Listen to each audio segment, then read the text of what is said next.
Além da vida, psicografias e mensagens da espiritualidade. Como deve ser o desencarne de celebridades e de pessoas famosas? Existe alguma diferença na forma em que somos recebidos no mundo espiritual?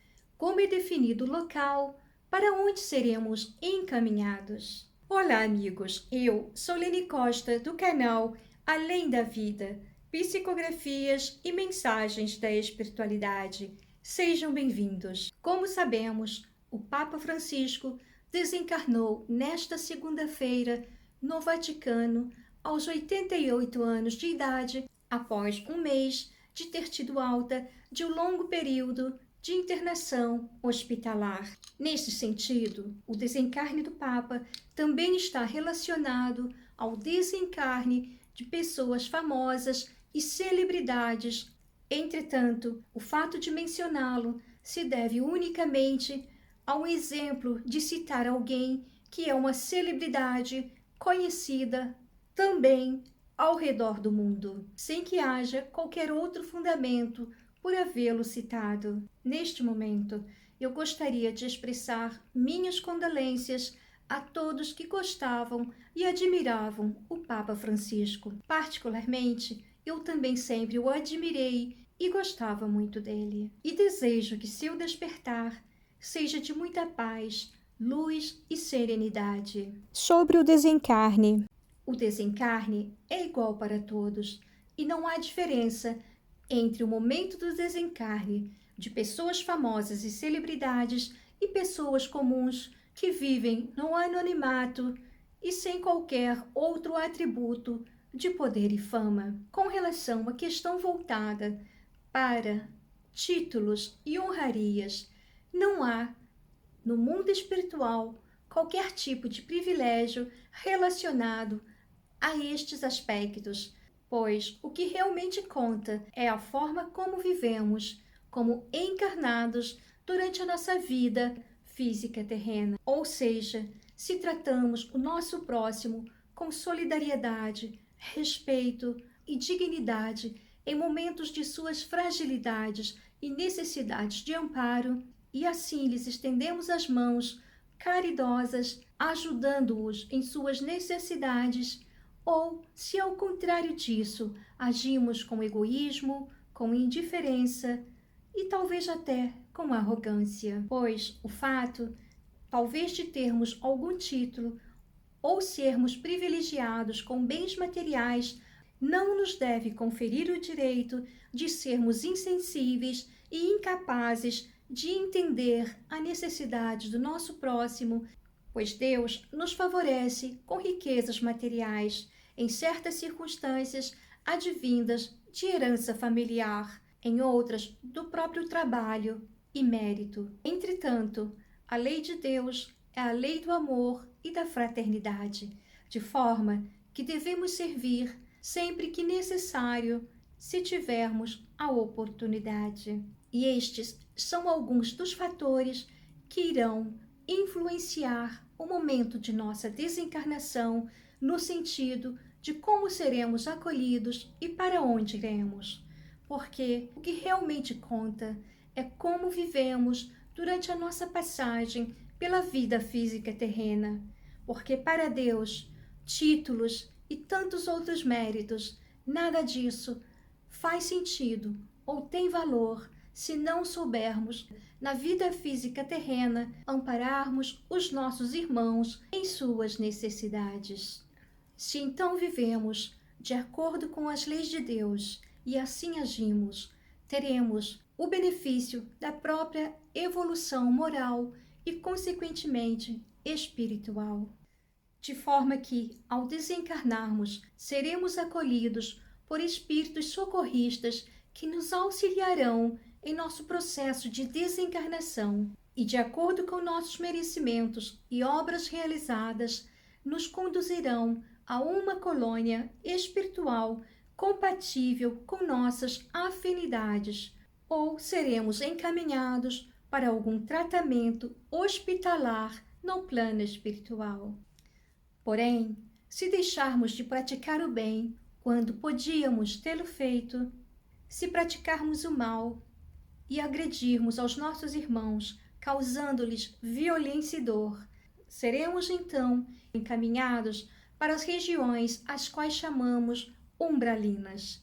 E nestas regiões há muita dor e sofrimento. É nessas regiões que os espíritos de má conduta e de pouca evolução moral ficam até conseguirem expurgar todo o mal que ainda tem em si. E quando um dia se arrependerem de seus atos e clamarem pela misericórdia divina, então esses espíritos também serão amparados pela espiritualidade amiga, porque a misericórdia de Deus e seu amor por nós é infinito, de forma que ninguém fica sem ser socorrido, desde que, obviamente, deseje este socorro pela misericórdia de Deus. Amigos, quero lhes agradecer por sua atenção e eu também gostaria de convidar você para assistir a psicografia que se segue e também a deixar o seu gostei, um like neste vídeo e se inscrever no canal, porque é desta forma que o YouTube entende que o canal tem um conteúdo que está sendo apreciado e desta forma ele vai levar o canal e seus vídeos a outras pessoas. Mais uma vez, meu muito obrigada a você e até o próximo vídeo. Psicografado pelo médium Francisco Cândido Xavier. Mensagem recebida em 13 de fevereiro de 1939. Ditado pelo espírito de Humberto de Campos. A morte de Pio XI. Do livro Novas Mensagens. Cercado de todas as honras pontificais, Pio XI agonizava. De seus lábios exaustos, nada mais se ouve, além de algumas palavras ininteligíveis. Seu coração está mergulhado na rede dolorosa das perturbações orgânicas, mas seu espírito está lúcido, como de uma sentinela a quem não se permite dormir. Alvorece o dia, preparam-se os sinos de Roma para anunciar às matinas a antiga cidade dos Césares, e o velho pontífice tenta, ainda uma vez, articular uma palavra que expresse a sua vontade derradeira. Todavia, não obstante todas as dignidades sacerdotais e apesar de todos os títulos nobiliárquicos de um soberano terrestre, sua santidade se despede da vida material sob os mesmos imperativos dos regulamentos humanos da natureza. A morte não lhe reconhece a soberania e a asma cardíaca lhe devora as últimas possibilidades de prosseguir na tarefa terrena, chamando-o a novos testemunhos. Pio XI desejaria fazer algumas recomendações in extremis, mas sente-se invadido por uma corrente de frio inexplicável que lhe paralisa todos os centros de força. Os religiosos que o assistem compreendem que é chegado o fim de sua resistência e o cardeal Lauri aproxima-se do moribundo, ministrando-lhe a extrema unção, segundo as tradições e hábitos da Igreja. O Papa agonizante experimenta então todas as angústias do homem no instante derradeiro.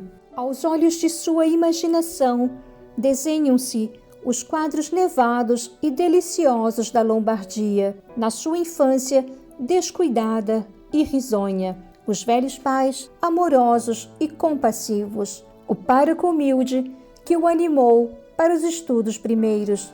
E depois, as proveitosas experiências nas ondas largas e bravias do oceano do mundo, junto aos esplendores de Milão e de sua catedral majestosa.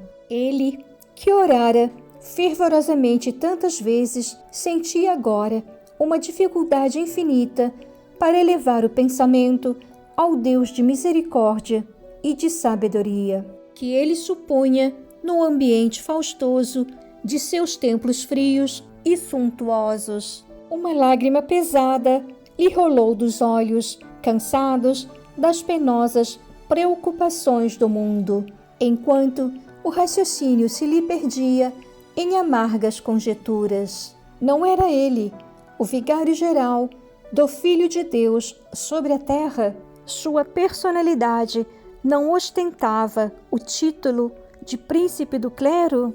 Num derradeiro olhar, fixou ainda nas próprias mãos o reluzente anel, chamado do pescador.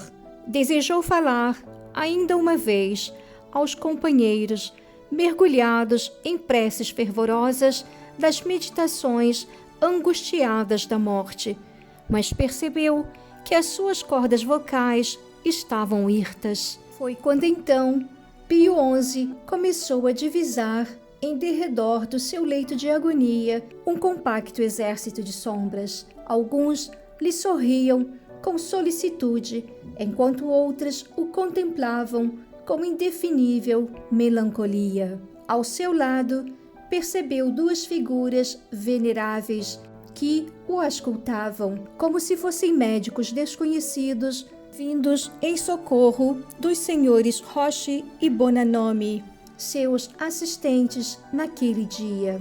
Esses médicos do invisível, como que o submetiam a uma operação difícil e delicada. Aos poucos, o velho pontífice romano sentiu que os olhos materiais se lhe apagavam amortecidos, mas dentro de sua visão espiritual continuava a perceber a presença de pessoas estranhas e que o rodeavam, dentre as quais se destacara um vulto simpático que lhe estendia os braços, solícito e compassivo. Pio XI não teve dificuldades em identificar a figura respeitável que o acolhia com benevolência e carinho. Leão XIII, murmurou ele no silêncio íntimo de seu coração, recordando os instantes gloriosos de seu passado eclesiástico. Mas a nobre entidade que se aproximava, abraçando-o, exclamou compassivamente: Aquiles, cessam agora todos os preconceitos religiosos que formavam a indumentária precisa ao cumprimento de tua grande missão no seio da Igreja. Chama-me Joaquim Pet, porque, como hoje te recordas de Désio e da infância longínqua, desejoso de recomeçar a vida terrestre que terminas neste instante, também eu me lembrei, no momento supremo, de minha risonha meninice em Carpeneto, ansioso de regressar ao passado para encetar uma nova vida, porque a verdade é que todos nós, em assumindo os sublimes compromissos com a lição do Senhor, prometemos realizar uma tarefa para a qual nos sentimos frágeis e desalentados em nossas imperfeições individuais. E como Aquiles Hate revelasse estupefação diante do fenômeno, continuou a entidade amiga: levanta-te, para o bom trabalhador há poucas possibilidades de repouso. Neste instante, como se fosse tocado por um poder maravilhoso, Pio XI notou que o seu corpo estava rígido ao seu lado.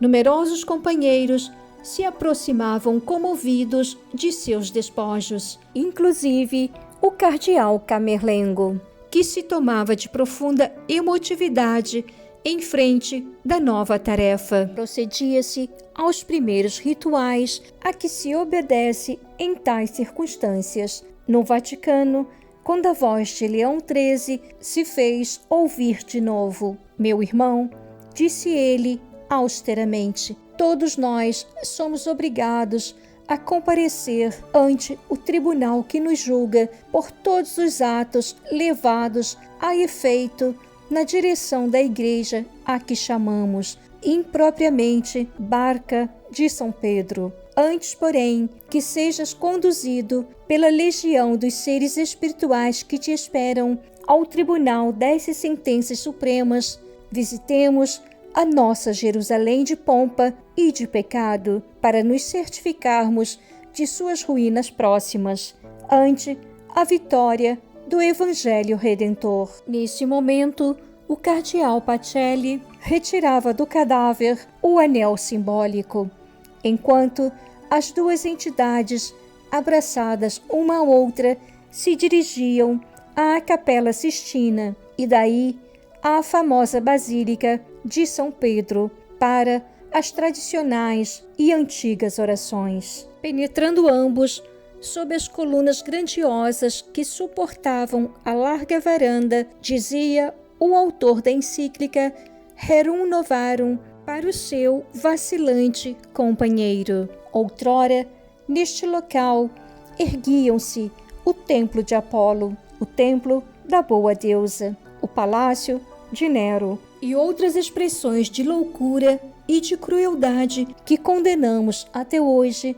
nas doutrinas do paganismo. Os tesouros de Constantino e de Helena modificaram a fisionomia do santuário aqui erguido, quando o sangue e as lágrimas dos mártires semeavam as flores de Jesus Cristo sobre a face escura da terra. Em lugar da humildade cristã, levantaram-se no Vaticano as magnificências de ouro e de pedrarias. Atravessados os frontispícios suntuosos, as duas entidades ingressaram num ambiente parecido com os da história das 1001 Noites, recamado de luxo fulgurante e indescritível.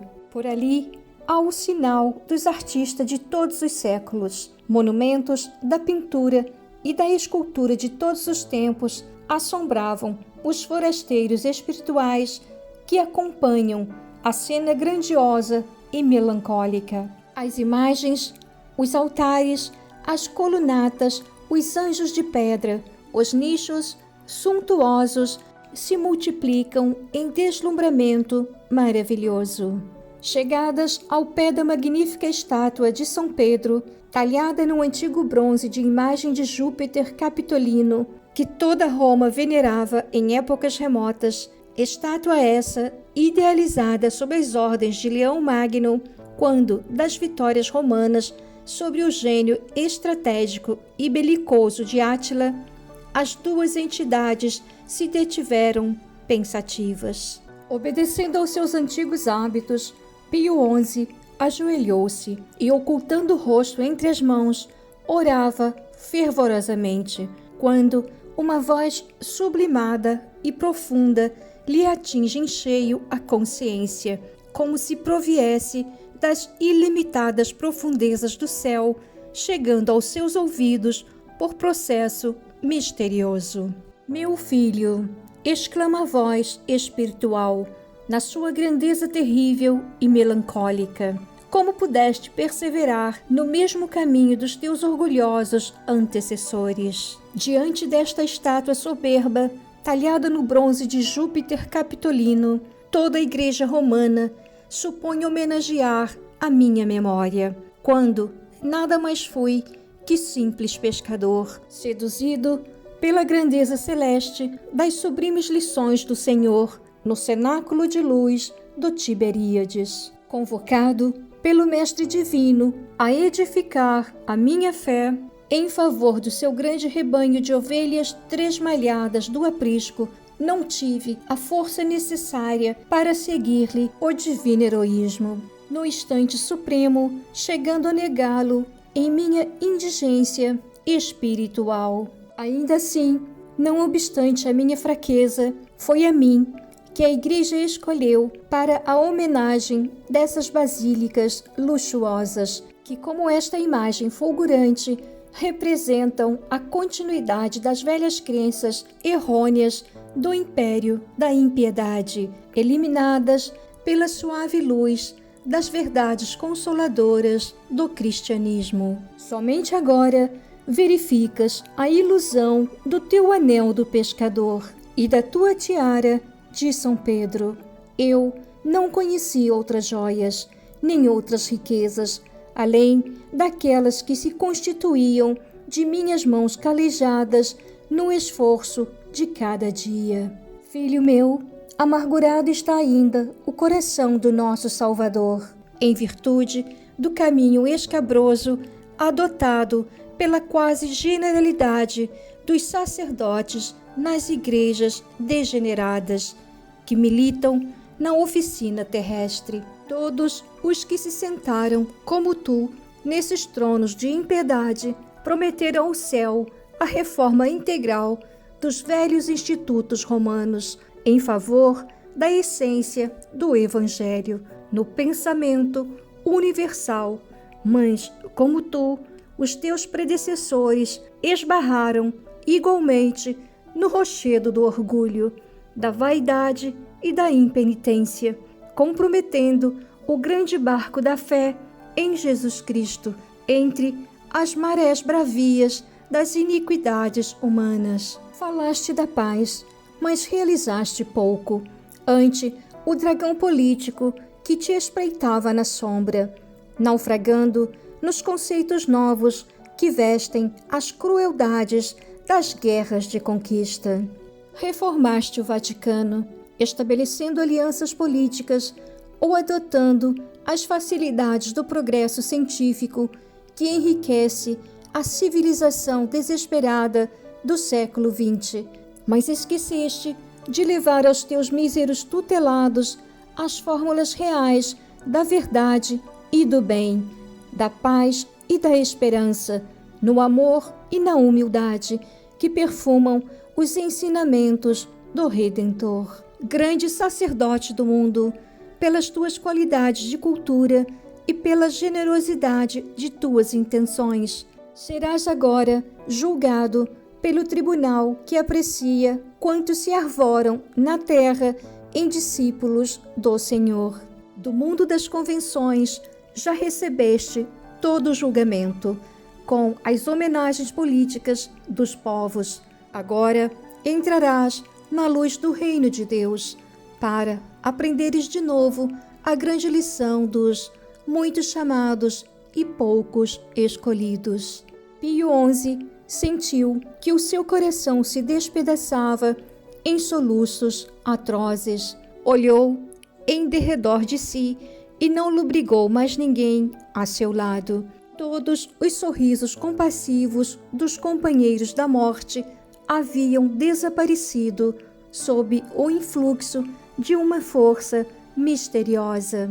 Quis contemplar a cúpula magnífica de seu templo soberbo, mas sentiu-se cercado de pesadas sombras, em cujo seio um firo cortante lhe enregelava o coração. Foi assim que, penetrando a grande noite do túmulo, o grande sacerdote terrestre perdeu a noção de si mesmo, para despertar em seguida em frente ao tribunal da justiça divina, onde pontificam os mais íntegros de todos os juízes, dentro das leis misericordiosas do amor, da piedade e da redenção.